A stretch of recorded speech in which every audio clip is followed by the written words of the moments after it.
কঠোর হাতে সেই বিদ্রোহ দমন করার জন্য তৈরি হও। মনে রেখো, এই গাছকে বেঁচিয়ে রেখে বড় করলে একদিন সব জেনে শুনে আমাদের সেই বিস্ফল খেতে হবে। কিন্তু বিদ্রোহ দমন করতে আমি অক্ষম মামা। প্রিয়জনের বুকে আঘাত লাগবে সেটা আমি চাই না। প্রিয়জন তার মানে এটা আপনার কাছে গোপনে আছে, গোপনে আমি সেটা নিজ মুখে প্রকাশ করতে চাই না। অবশ্য পাপ কোনোদিনও চাপা থাকে না, সে একদিন প্রকাশ পাবেই পাবে। তুমি শুধু আমার আত্মীয় নও, কারখানার ম্যানেজার, তোমার উপর কারখানার সমস্ত দায়িত্ব আমি ছেড়ে দিয়েছি। অতএব কারখানার উন্নতি হোক এটা তুমি নিশ্চয় চাও। হ্যাঁ, নিশ্চয় চাই। তাইলে আমার কাছে গোপন করছো কেন?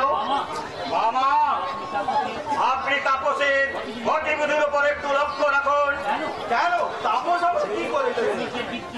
শ্রমিকদের বিদ্রোহে নেতৃত্ব দিচ্ছে।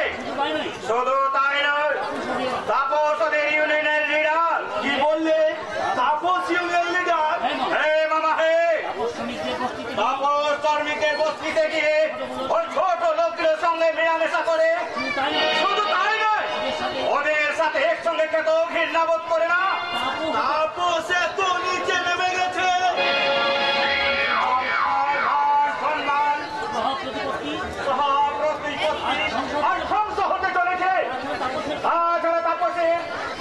তাছাড়া তাপসের কোথায় শ্রমিকরা উঠে বসে তাপসকে তারা দেবতার মতো স্মরণ করে নিজের আমার সঙ্গে বেইমানি করতে চায়।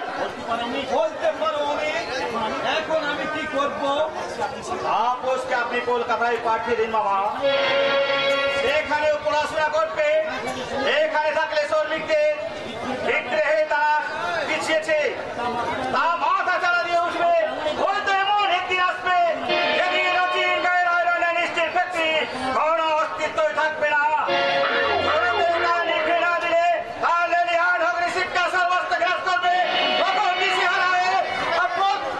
চেষ্টা করলো ওর কোনোদিন খুঁজে পাবে না মামা, ওর কোনোদিনও খুঁজে পাবে না।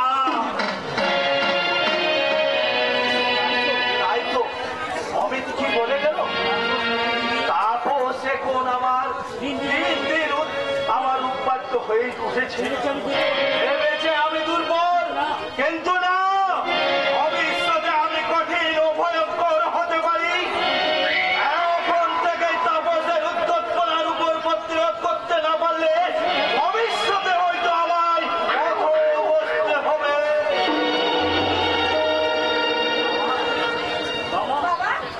আপনার ওষুধ খাওয়ার সময় হয়ে গেছে, ওষুধটা খেয়ে নিন।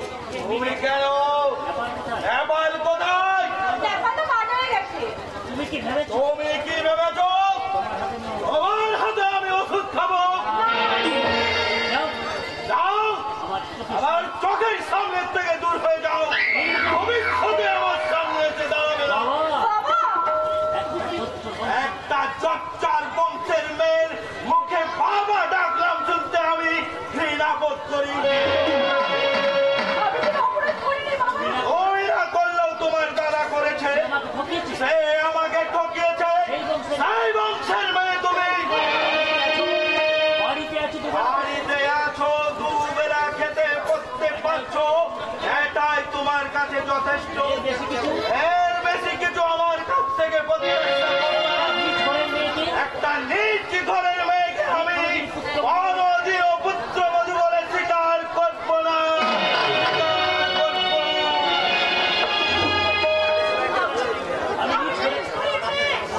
বুঝলে আঁখি ভরা জল আর বেথা ভরা মুখ দেখে কারো কি বুঝতে বাকি থাকে? তুমি তো তাহলে অন্তর্যামী। সে সৌভাগ্য আমার হয়নি বৌদি। ঠিক আছে তোমার দাদা করে আমি খুব তাড়াতাড়ি তোমার বিয়ের ব্যবস্থা করবো। তুমি যত চেষ্টা করো বৌদি, আমার মতো অভাগার গলায় কোনো মেয়ে মানা দেবে না। সেই দায়িত্ব আমার। তুমি শুধু লক্ষ্মী ছেলের মতো বিয়ে করতে যাবে। না বৌদি, বিয়ে মানেই তো একটা মেয়েকে ঘরে আনা আর তার নানা রকমের বায়না সামলানো। না না বৌদি, ওসব আমার হাতে সইবে না। তাহলে কি করবে? কেন তৈরি বদলদারি সন্ন্যাসী হয়ে ওই তীর্থে তীর্থে ঘুরে বেড়াবো? নাকি ছেলেরা অমন অনেক কথাই বলে। মন থাকে ভবিষ্যতে রঙিন স্বপ্নে বিবর হয়ে মুখটি তার কিছুই প্রকাশ করে না। কিন্তু যে আমি তার থেকে স্বতন্ত্র বৌদি। তুই জানি না একবারে কচি খোকা। খোকা জানো, মাও আমাকে খোকা বলে রাখতো। কাছে পেলে কোলে তোলে সকল সোনা মারে কোলে আমার মুখ চুমুতে ভরিয়ে দিত। আজ তোমার মুখে খোকা রাগ শুনে এই হৃদয়ের নিবৃত্তে জমে থাকা স্মৃতি আমার মানুষ মনে ভেসে উঠল। এ অনেকদিন আগেকার কথা বলি, আমি তখন 7 বছরের ছিলাম। একদিন স্কুল থেকে ফিরে দেখি দাদা দরজার পাশে দাঁড়িয়ে কাঁদছে। বাড়ির ভেতরে লোকের আইলো, মেঝের উপরে বস শুয়ে আছি। আমি কাছে গিয়ে মাকে কত ডাকলাম, ওর বুকের উপর পড়ে বললাম, মা গো, আমার বড় খিদে পেয়েছে, মা খেতে দেবে চলো। কিন্তু না, মার আমার ডাকে সাড়া দিল না।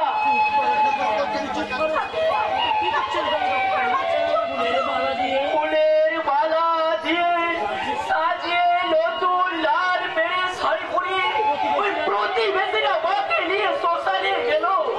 আমিও দাদার পিছনে পিছনে শ্মশানে গেলাম। চিতার উপর গান সাজিয়ে মাকে শোয়ানো হলো। দাদা মায়ের হাসি ভরা মুখে আগুন দিতে চিতা দাও দাও করে জ্বলে উঠলো। আমি মা মা বলে চিৎকার করে উঠতেই ওই প্রতিবেশীরা আমার হাত ধরে বাড়িতে নিয়ে এলো। তারপর আমি কত কেঁদেছি বৌদি, কত কেঁদেছি। ওই স্কুল থেকে ফেরার সময় শ্মশানে গিয়ে আমি মা মা বলে কত নিয়ে ডেকেছি। দাদাকে আমি বার জিজ্ঞাসা করেছি বৌদি, দাদা মা কবে আসবে? দাদা সস্নেহ হয়ে আমার চোখের জল মুছিয়ে আমাকে সান্ত্বনা দিয়ে নিজের নিরপের নিবৃত্তে অশ্রু ফেলেছে বৌদি, অশ্রু ফেলেছে। না ভাই, মা তো তোমার চিরকাল থাকে না।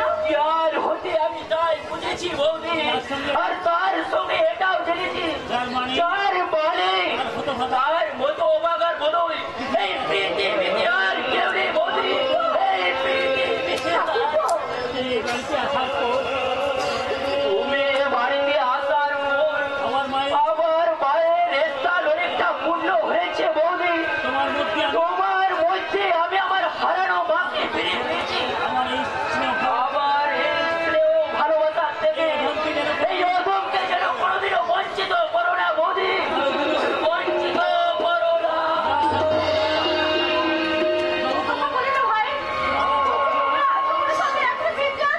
বাঁচতে তোমাকে হবে বৌদি, শুধু বাঁচাই নয়, এই সংসারের হাল তোমাকে শক্ত করে ধরতে হবে। আর আমি তোমাকে আমার হৃদয়ে মায়ের শূন্য আগুনে প্রতিষ্ঠিত করে পুজো করে বলবো,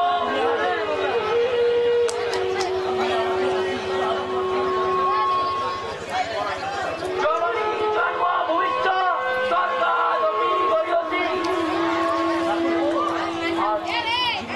আর তুমি আমাকে আশীর্বাদ করো বৌদি, তোমার সেই আশীর্বাদে হবে আমার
মাঝে মাঝে তোর বৌদির রাত্রের দিকে জ্বর হয়। ওরে ভয় নেই, তোর বৌদির যে দেহ পাথর দিয়ে গড়া, ওর কিচ্ছু হবে না রে। এই দেখ, আসল কোথায় তোকে জিজ্ঞাসা করা হয়নি। না শ্বশুর মশাই তোকে কেমন ভালোবাসে? আমাকে খুব ভালোবাসে দাদা। আমি কত ভালো শাড়ি পরে আছি দাদা, আমাকে অনেক গয়না দিয়েছে। দেবে বই কি? নিশ্চয়ই দেবে। তুই যে এবাড়ির বড় বউ। এবারে বড় বউ হয়ে আমি খুব খুশি হয়েছি দাদা। টাকা পয়সা গয়না গাড়ি আমার কোনো কিছুর অভাব নেই। আমার মতো সুখী বোধ হয় এই পৃথিবীতে আর কোনো মেয়ে নেই দাদা। বাবু তুই সুখী হয়েছিস দেখে আমি কিছুটা নিশ্চিন্ত হতে পারলাম।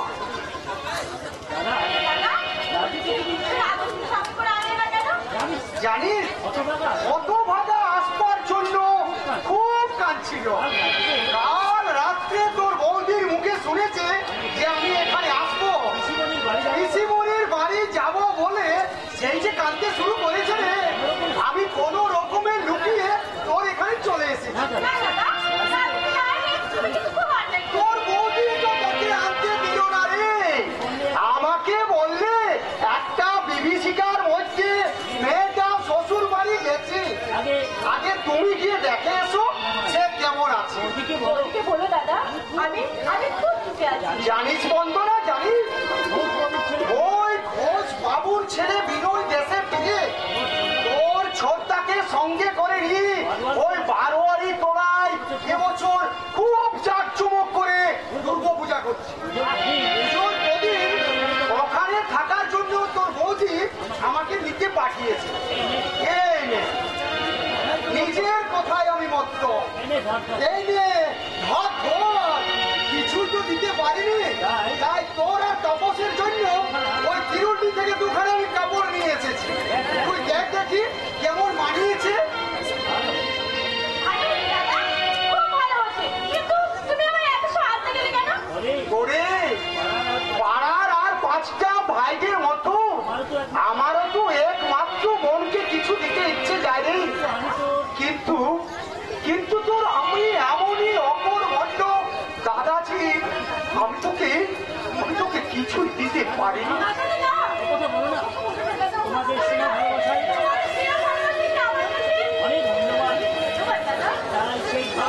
ভালোবাসার মূল্য দিতে যে দাদার দেওয়া কাপড় মিষ্টি নিশ্চিন্তে হাতে তুলে নিয়েছো, এই দজ্জালের দেওয়া কাপড় মিষ্টি এই মুহূর্তে ফিরিয়ে দাও। আমি অপরাধী, আমাকে আপনি যা খুশি শাস্তি দিন। আপনার দেওয়া শাস্তি আমি মাথা পেতে নেব। তবু অনেক কষ্টে বড় আশা নিয়ে ওর ভগ্নিপতির জন্য যে আমি সামান্য জিনিস এনেছি, এগুলো আপনি দয়া করে ফিরিয়ে দিতে বলবেন না?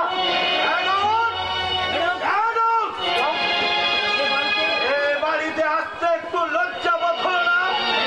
ভেবেছো 5,000 টাকার কথা আমি ভুলে গেছি? আমি তা কোনোদিনও ভুলবো না। দাও এই মুহূর্তে জোচ্চারের দেওয়া দেবে না।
বলছি বলেছি ওরে ওরে বন্ধুরা আজ তোর এই অবস্থান আজ তোর এই অবস্থার জন্য আমি দায়ী রে। আমি তোকে নিজের হাতে খুন করেছি রে বল। তুই আমাকে শাস্তি দে রে বল, শাস্তি দে। আমার কোনো দোষ নেই দাদা, এই যে আমার সব অদৃষ্ট। ওরে হতভাগী, এই অদৃষ্টির দোহাই দিয়ে মুখে হাসি সাজিয়ে আরে কত ব্যথা বুকের মধ্যে জমা করে রাখবি রে।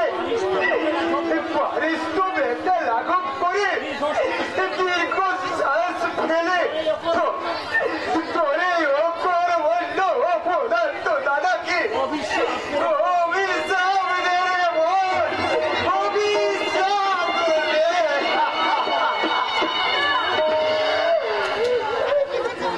বন্ধুরা ওরে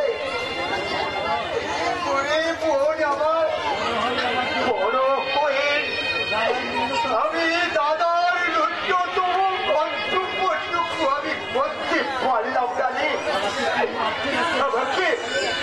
আমাকে তুই মারছোড়া করিস রে বোন। যদি আমি কোনোদিন 5,000 টাকা আমি জোগাড় করতে পারি তবে তবে তোর সঙ্গে আমার দেখা হবে রে বোন। নইলে এই দেখাই শেষ দেখা।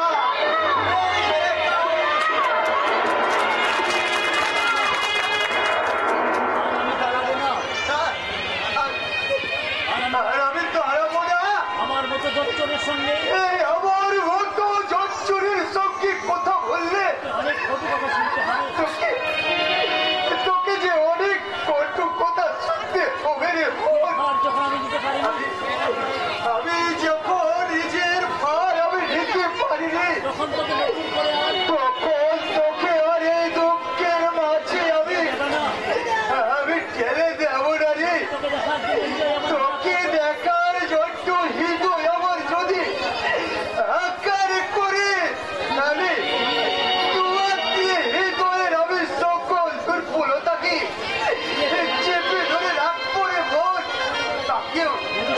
তাকেও যদি আমি শান্তি না পাই সবার অজান্তে এসে এই সবার অজান্তে এসে না না না কথা বলবো না। করো করো কথা বলবো না রে। শুধু দূর থেকে তোর মুখটা দেখে যাবো।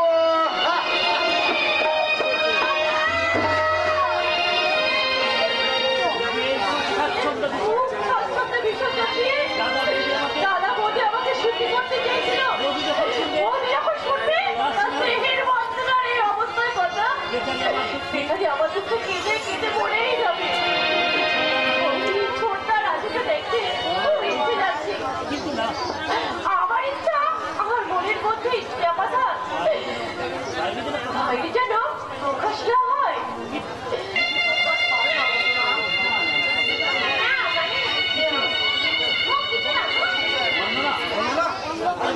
ভাবছি তোমাকে একটা কথা বলবো। তুমি দিন দিন এরকম যেন বদলে যাচ্ছ। তবে কি আমাকে আশা করে বলতে পারোনি। আজ তুমি কথা বলছো না বেশ বেশ কয়েকদিন ধরে লক্ষ্য করছি তোমার থেকে আগে সব সময় সব সময় যেন সবসময় যেন তখন উদাসীন থাকো। গভীর ভাবে কি চিন্তা করো আর আমি প্রশ্ন করলেই তুমি এড়িয়ে যাও। তোমার কি হয়েছে বলো না? তাই না? বিশ্বাস করো, আমার কিচ্ছু হয়নি। তোমার মতো স্বামী পেয়ে আমি আমার মতো স্বামী পাওয়া যে ভাগ্যের কথা তো। তুমি যতই গোপন করো তোমাকে বেশি দিন এর মধ্যে চেপে রাখা যায় না বলো না। যে কোনোদিন না কোনোদিন নিশ্চয়ই প্রকাশ পাবে। যাবো না। আমার কোনো দুঃখ নেই আমার কোনো দুঃখ নেই। খুব ভালোবাসি আমি খুব ভালোবাসি না, তাই আমার কিন্তু সব কিছু হয়েছে। প্লিজ, তোমাকে আমি গ্রামের চেয়েও বেশি ভালোবাসি বন্ধুরা। কি আছে শাহজাহান তার প্রিয়তমা পত্নী মমতাজকেও এত ভালোবেসে দিবি না। যখন যেখানে থাকি না কেন তোমার এই মুখ আমার হাতের সঙ্গে জঞ্জল। আচ্ছা সত্যি করে বলো তো তোমারও ঠিক এমনি হয়েছে না? আমিও সিরিয়াস তুমি কখন ফিরবে সেই চিন্তা আমি অস্থির হয়ে যায়। বন্ধনা সেদিন তোমার সঙ্গে তোমার সঙ্গে আমার বিয়ে না হতো তাহলে কি সর্বসূত্রে কি আমরা আমার কি অনেক খুশি নিয়ে তোমার স্ত্রী হতে পারতো। তুমি সেদিন দয়া না করলে, আমাকে দয়া না করলে কলঙ্কের হাত থেকে বাঁচতে আমাকে না না দয়ার কথা বলো না। মানুষ হয়ে আমি মানুষের কর্তব্য করেছি। আর তোমার মতো সুন্দর স্ত্রী পেয়ে আমি ধন্য। তোমার চোখে আমার মতো সুন্দর আরে পৃথিবীতে কিছু নেই। এই ছাড়ো,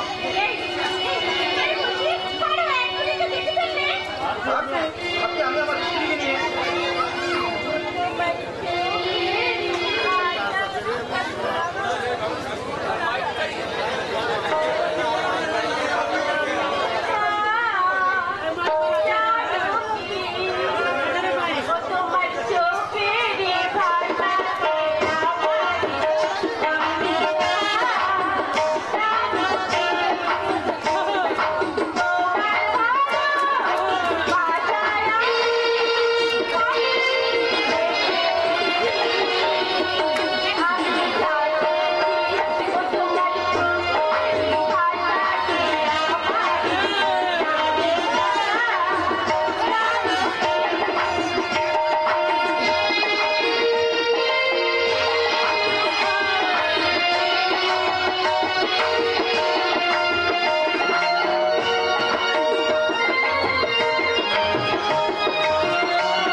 তাই ওর শ্বশুর বলল পুজোর পর বলল না এখানে আসবে।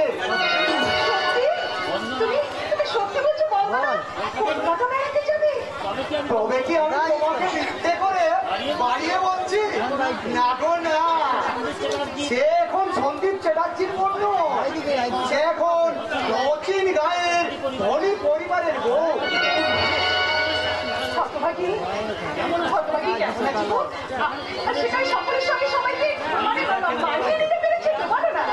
সে আর তোমাকে বলতে হবে না বিজয়া, তোমার শিক্ষায় সে যে বাড়ির সকলকে কত যে আপন করে নিয়েছে আর বন্ধু আছে কত সুখী হয়েছে তা নিজের চোখে না দেখলে আমি তোমাকে বলে বোঝাতে পারবো না। কি হলো? তোমার চোখে জল, তুমি কাঁদছো কেন? ওই না না না, ও কিচ্ছু নয়, অত ভাগের জীবনটা তো ও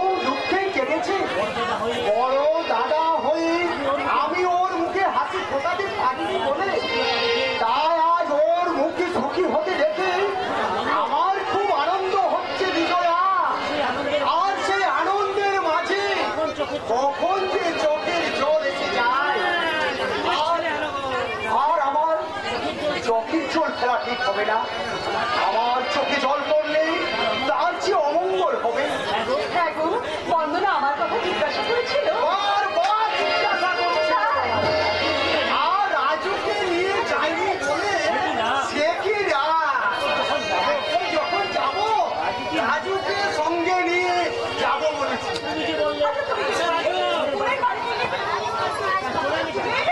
সেই ইচ্ছাই তো ছিল বিজয়া, কিন্তু বন্দনার শ্বশুর বন্দনাকে নিয়ে বাড়ি করে বেড়াতে বেরোলো।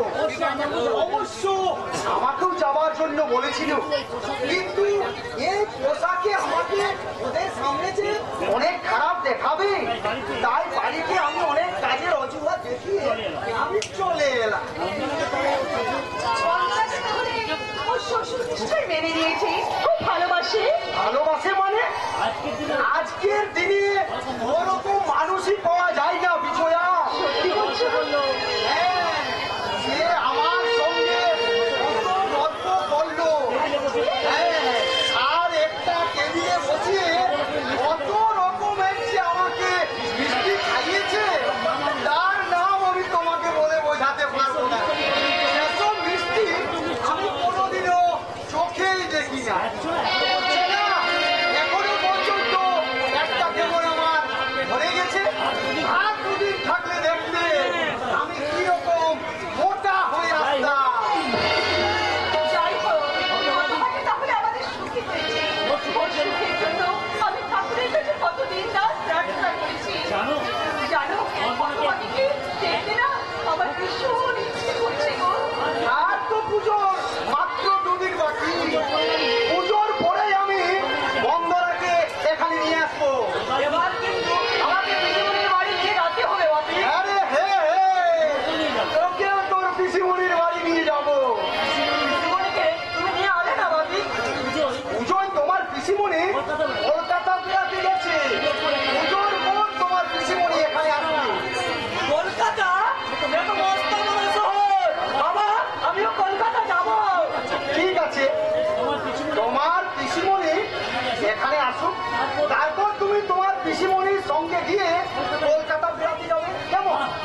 বাহ বাহ, খুব মজা হবে। পিসিমণি আমাকে অনেক খেলনা কিনে দেবে। বাপি তুমি আমার পুজো জামা আনবে না বাপি?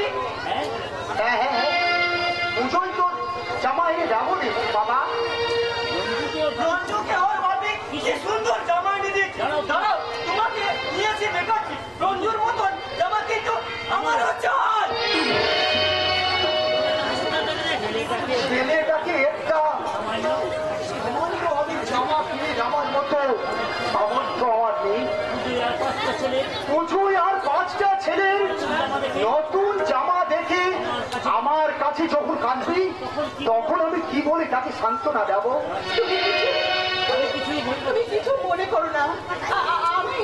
আমি ওই পুরোনো জামাটা ফিরে কেটে রেখে দেবো।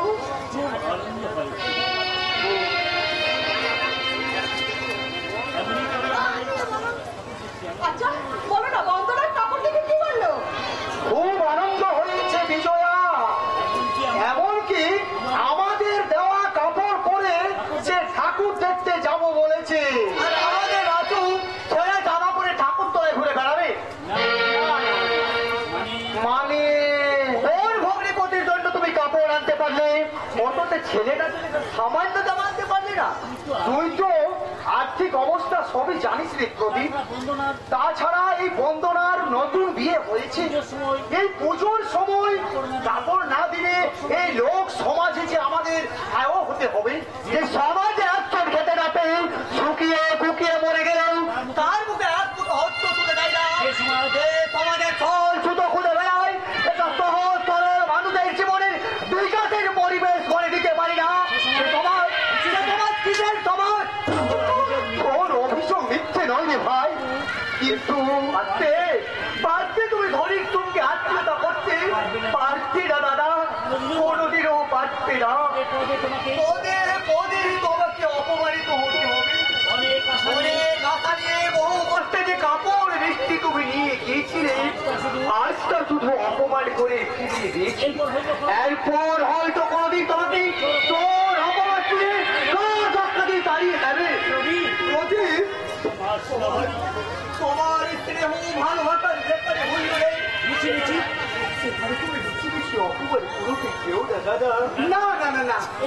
এসব কথা তোকে কে বলেছে? কেউ বলেনি, আর তুমিও যে সেটা নিজ মুখে প্রকাশ করবে না, সেটাও আমি ভালোভাবে জানি, কিন্তু দাদা ঘরের ঘরে তোমার সযত্নে লুকিয়ে রাখা কাপড় বৃষ্টি আমার চোখকে কিন্তু ফাঁকি দিতে পারিনি।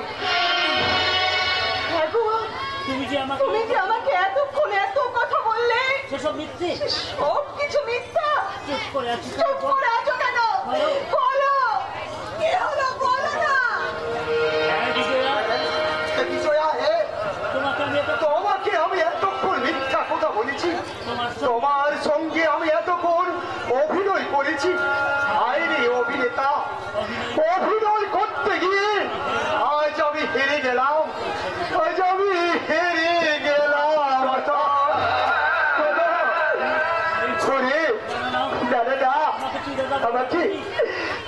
আমাকে তো দাদা বলে ডাকিস? আরে আমি মিথ্যেবাদী, আমি চালিয়ে তোরে হাত দুটো দিয়ে তুই তোরে মিথ্যেবাদীর গালে দুটো ছোড় মারতে পারিস না রে ভাই। কি হলো? পারবি না?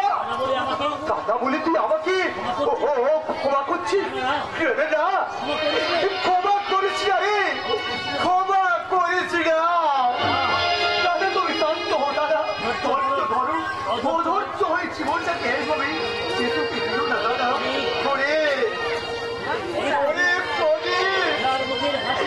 যার মুখের হাসি আমি কোনোদিন হারিয়ে যেতে দেখিনি, সেই বন্ধনা এত ব্যথা বেদনা চেপে ধীরে ধীরে নিঃশেষ হয়ে যাবে তা আমি কোনোদিনও পারবো না রে, কিছুতেই পারবো না।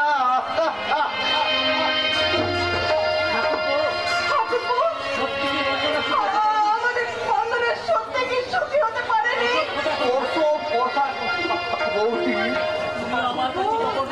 তুমি আমার কাছে গোপন রাখবে? না, তোমরা কেউ আমার কাছে গোপন রাখতে পারবে না। বন্ধুরাকে আমি 10 বছর ধরে গর্বে ধারণ করিনি, কিন্তু আমি যেটাকে মারতে চেয়ে মানুষ করেছি, সেই সন্তানের দেখা বসতে মায়েরই কখনো ভুল হয় না, মায়েরই কখনো বন্দনার চিন্তায় দাদা বৌদি অস্থির হয়ে উঠেছি। এদিকে সংসারের অভাব দিন দিন বেড়েই চলেছি, আর আমি শুধু নীরব দর্শকের মতো রাখছি না। আর চাকরির আশা না করি, একটা কিছু করতে হবে, কিন্তু কি করত? শিক্ষিত অন্ধকারময় পৃথিবীতে শুধু একটু আলো সত্য আমি দিশেহারা পথিকের মতো হয়ে পথ খুঁজে বেড়াচ্ছি, অথচ সামনে যে আমি কোনো পথই খুঁজে পাচ্ছি না। আমিও তোকে সারাদিন খুঁজে বেড়াচ্ছি। জানো কি হয়েছে? ঠাকুরের রং করতে এসেছে, অথচ তোর দেখা নেই। কি ব্যাপার বলতো? মানে শরীরটা বেশ ভালো নেই। সে কি? এই পুজোর সময় তুই অসুখে পড়লে আমি যে বেতন হসপিটাল করবো, তবু তুই আছিস।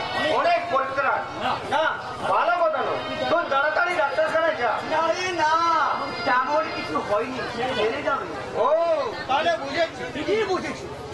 তোর এই মনের অসুখের কথা মনের মন্দিরে এখন প্রিয়ার ছবি কল্পনা তুলতে আসতে আরম্ভ করে। তার মানে ভেবেছিস আমি কিছু জানি না?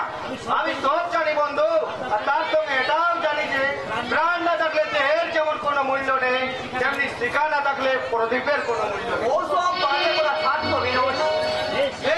তবে কাজের কথায় আয়।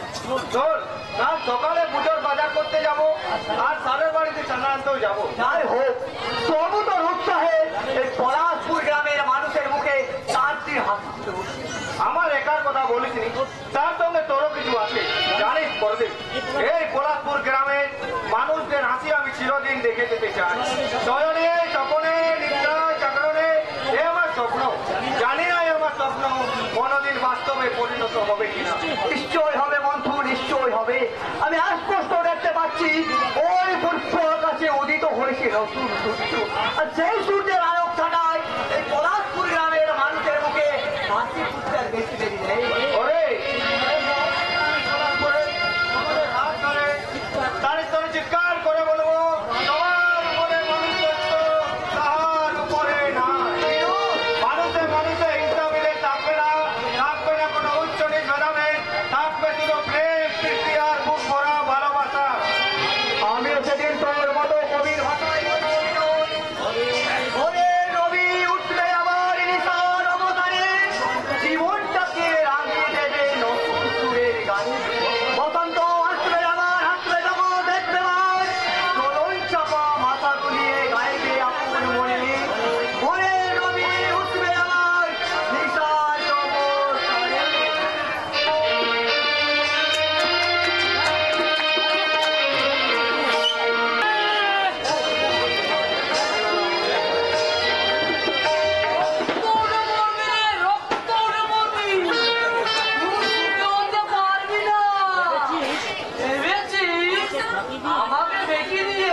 বুঝতে নিয়ে কিন্তু সুখী হয়েছি। সুগার বেশি দিন থাকবে না। যদি আমি সতী মায়ের চোখ ব্রাহ্মণ সন্তান হয়ে থাকি, তোকে আমি অভিশাপ দিচ্ছি, রাত্রির মধ্যে তুই মুখে রক্ত উঠে মরবি রে, রক্ত উঠে মরবি। মা গো মা জগৎ জননী, কার্তিক বেটার মৃত্যু দেওয়া, তাহলে কিন্তু আমার কাছে ফিরে আসবে মা। আমি আর একাকি থাকতে পারছি না। ভক্ত সতী, তবুও তাকে বরণ করে আমি করে তুলবো।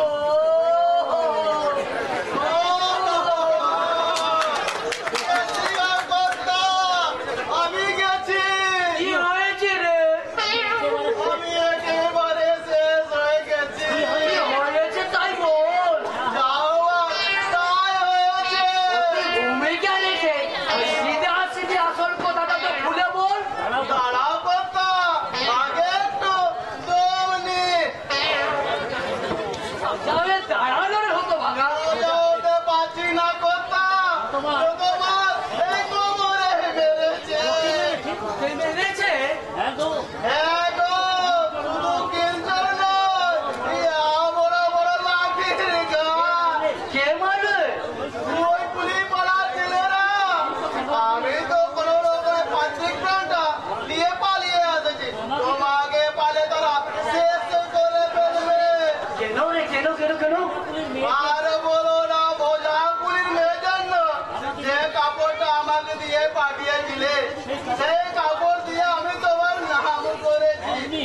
অমনি চুরি ঘর থেকে আমার হাতটা ধরে কে দিয়ে লোক জুড়ো করলো, আর সেন্টা আমার কাছে ছেলেগুলো করতে গো এসে আমাকে দমাদম করে আমার আর কোমরে লাঠির গা বসিয়ে দিল। তা হে রে, ছেলেগুলো এখন কি করছে? পাড়ায় বসে চটলা করছে। ওখানে হলো দল মিলিয়েছে, তারা ঘর থেকে নিয়ে গিয়ে মারবে। ওরে ভূপতি, এখন আমি কি করবো? ওরা যে আমাকে মেরে ফেলবে। বাড়ি থেকে কিছুদিনের মতন পালাও কর্তা। কিন্তু রাস্তা যদি দেখতে পাই, আমাকে চূড়ান্ত মাটিতে পুঁতিয়ে ফেলবে। যা বলো বলে তাই করো, তোমাকে আমি বই বই করে বারণ করেছিলাম, তারা ওদের দিকে নজর দিও না। আমার যত কথা তখন তুমি কানে লাগলি, এখন এবার ঢেলা সামলাও। গরিবের কথা বাসি হলে তো মিষ্টি লাগে। ভালো মতো কি আমার বাঁচাবো ভূপতি? আমি তো সব কথা শুনবো। আমি তোকে ছুঁয়ে বলছি, আমার মোরা বাপে নিয়ে বলছি, তোর ওপরে আর আমি কখনো কোনো কাজ করবো না। তেলকড়ি বাবু বাড়িতে আছেন? তেলকড়ি বাবু, ওর মতন ছড়া আসছে। ওই কর্তা বাড়িতে নে, আর সবার দরজাটা বেশ করে বন্ধ করে দিবি। ওই বাবুনে কর্তা, যা বাবা ভূপতি, তুই আমার বাবা, তুই আমার ছেলে। তোকে কি রে বাবা, একটু আমাকে দে। আমি তোকে ভালো জামা কাপড় কিনে দেবো। ঠিক বলছো কর্তা। এরে বাবা, ঠিক ঠিক ঠিক। দেখো, বিপদ কেটে গেলে যেন ভুলে যেও না, তা না হলে আমি নিজেই লাঠি নিয়ে তোমার মাথা ভেঙে দিব। হ্যাঁ, আগো মা জগৎ জননী, এবার মতো যোধমকে বাঁচা মা। আমি ডাক বলছি, গান বলছি, কোনোদিনও আমি কোনো মেয়ের দিকে ফিরেও তাকাবো না মা। এই যে তিনকড়ি বাবু, আপনি বাড়িতে আছেন অথচ আপনাকে ডেকে ডেকে কোনো সারাই পেলাম না।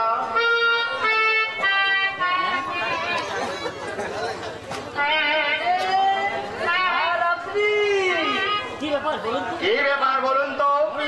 মনে হচ্ছে গভীর ভাবে করে চিন্তা করছিলেন। আমি হঠাৎ এসে আপনার যৌবনিকাকে নিয়ে নিলাম। না না না, তেমন তো কিছু নয়। কেমন আছেন স্যার? ভালো।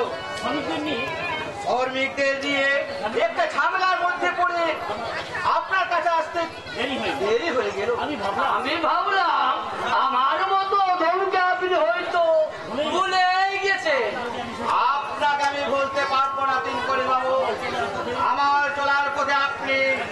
একমাত্র সাহার তাই তো তাই তো আমি আপনার কাছে ছুটে চলে এসেছি। ওই মা জগৎ চন্দ্র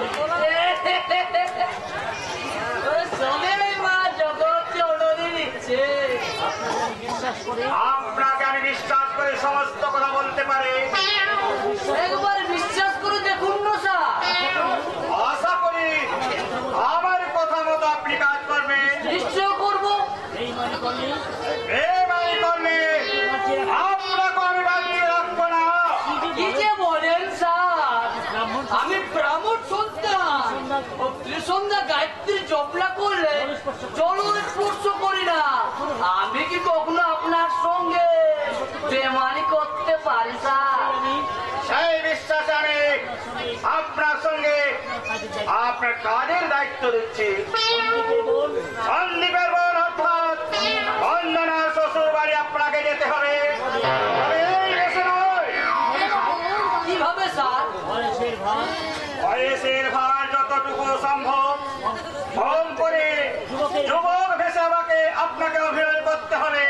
বিনয়, এই অভিনয় সেখানে বলবেন আপনি সেখানে বলবেন বন্দনার সঙ্গে বন্দনার সঙ্গে আমার বিয়ে হয়েছিল, কিন্তু সে আপনাকে ডিভোর্স করেছে। অনো কিন্তু এই কাজ আপনাকে করতে হবে। সেদিন এতে পুরোপুরি 1000 টাকা আছে। কাজ শেষ হলে কাজ শেষ হয়ে গেলে আরো 1000 আরো 1000 টাকা পাবে। কিন্তু সাহেব কিন্তু স্যার কথা শুনলে এই কথা শুনলে যে বন্ধু নাকি তার শ্বশুর বাড়ি লোকে তাড়িয়ে দিবে। দাঁড়িয়ে দিলেই তো আমার পরম লাভ। বন্দনাকে কাছে পেতে আর কোনো বাধা থাকবে না। আপনি কি বন্ধু নাকি ভালোবাসেন স্যার? ভালোবাসা অভিযানে আমি প্রাণীর দিতে আমি জানি রাভাসতে পলাশপুর গ্রামে শিকার করতে এসে বন্দনাকে আমি প্রথম দেখি আর রোগ যৌবন আর রূপ যৌবন মুগ্ধ হয়ে সে ঘরে প্রেম নিবেদন করতে গেছে আমার গাড়ি চলে গেছিল। প্রেম নিবেদন করতে গিয়ে সে স্ত্রী আমার গাড়ি চড়ে দিয়েছিল। না, না, না, আমি কোনদিন সে কথা আমি কোনোদিন ভুলতে পারবো না। রোগ যৌবন আর রূপ যৌবন নিয়ে আমি চিনিমিনি খেলবো। তারপর একদিন তারপর একদিন মধু ফুরে গেলে আর সে দেহটা ঘুরে ফেলে দেবো ছুঁড়ে ফেলে দেব অন্ধকারের উজান অন্ধকার।